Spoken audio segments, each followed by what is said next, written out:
Oh, hello there, and welcome to another video. Well, the long wait's finally over, and Windows Server 2019's here. And at first glance, it does remind me a lot of Windows Server 2016, but that's just a visual part of things, because under the hood, there's a lot of new stuff going on. And let's start by showing you Windows Admin Center, which in my opinion is one of the coolest new features. So let's take a look at it. It's not like it's a new thing, because web panels for server administration are not quite a new thing, but Microsoft did it right, and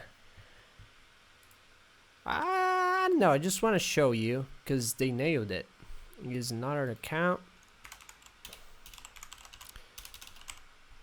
So we type in the password, we use these credentials for all connections, and let's not save. Let's see how fast it lets us in. Wow, that was pretty quick, impressively quick. So as you can see, you have a lot of freedom over the management, as you can see. So you can see server version, the RAM you got, CPU, and then you can see your CPU load, memory load, connection load. You can monitor the traffic from remotely, which is quite cool. I mean, it's a very handy feature. You can see your CPUs, your cores, your disk space, the free space you got, the total space, real-time protection, Windows Defender, all stuff. As you can see, it's a VM, of course. I don't have a server myself. So here's, I do, but it's Linux. I can't afford Windows Server, sadly. I would. If I had the money, I would definitely have a Windows Server for myself, but I don't have the money, so, So here's certificates pages. Anyway, so we have 68, 11 expired, 5 nearly expired. That's fine. Devices, where you can see all the things connected to the server itself. We have a bunch of batteries, computer, disk drives. We got 7 disk drives. Yeah, fancy, right? Okay, so yeah, events, files, firewall, apps. As you can see, you have control over everything, even RDP if you wish. Oh my god, can I control it through the browser? Wow, that would be cool. I don't think it would work though, because I'm inside the server right now using RDP, so it doesn't make sense. I mean, if it does, it does, but it's a little weird. Anyway, here's storage, where we can take a look at our disks and volumes and file shares. Those were not initialized. You can initialize them from here, which is kind of cool, so you don't have to go on the server manager to do that. That's very handy. As I mentioned before, it's a very cool feature, and I was very hyped when I saw it for the first time. I was like, oh yeah, finally. I mean, Microsoft, for God's sake, you guys took so long to come up with something like that. It's very good. It's impressively good, as you can see. So you have system insights, updates, everything. I find it very cool and slow. It's somewhat slow, but I think that's just browser issues, because they probably behave better on Edge, probably only on Edge.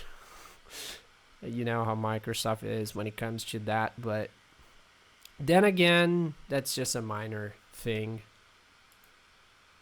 So here's the settings. You can change a bunch of things if you wish. Let's go back up here again, and Windows computer management. Let's take a look at this tab. You can add more computer connections. It's pretty decent. Okay, so right clicking doesn't work. You click, it connects. There's the overview. Back again. It's eating all my RAM, as you can see. And we're just running Firefox and Server Manager, which is a little bit of concern. Take a look at that. Oh my god. So yeah, seems like Windows Admin Center is a little more demanding than I thought. as you can see. But it's like they say, you use RAM is, wasted RAM, so you better use the RAM, but damn, it's very demanding. Kind of concerning. I mean, if you have a basic rig and you want to install Windows Server on it, it's gonna struggle a little, and if it's using 3 gigs, it means that under 2 gigs won't be enough for Windows Admin Center and all the fancy stuff. So that's a little bit of a problem.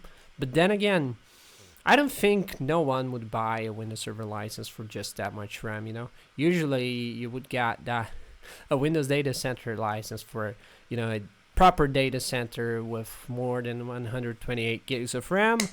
But if somehow you got money to spare and you have just 4 gigs of RAM, well, you better forget it because it won't work nicely. The system's very demanding.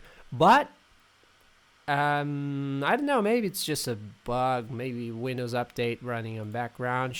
I shall take a look on that later on. Other than that, it's a pretty cool feature. I think that's pretty much the highlight of Windows Server 2019.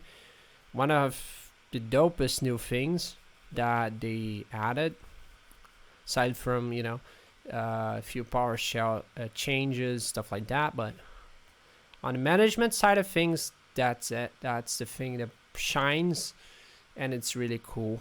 So I think that's it for today, my dudes. It was a very quick video, just showing a little bit of what's new with Windows Server 2019. I'm gonna make some videos later on teaching you how to do a few things, install a few services, and DHCP, basic stuff like that, as usual, as I did with Windows Server 2012, and I forgot to do with 2016 because I was too busy with life and I kind of gave up on YouTube.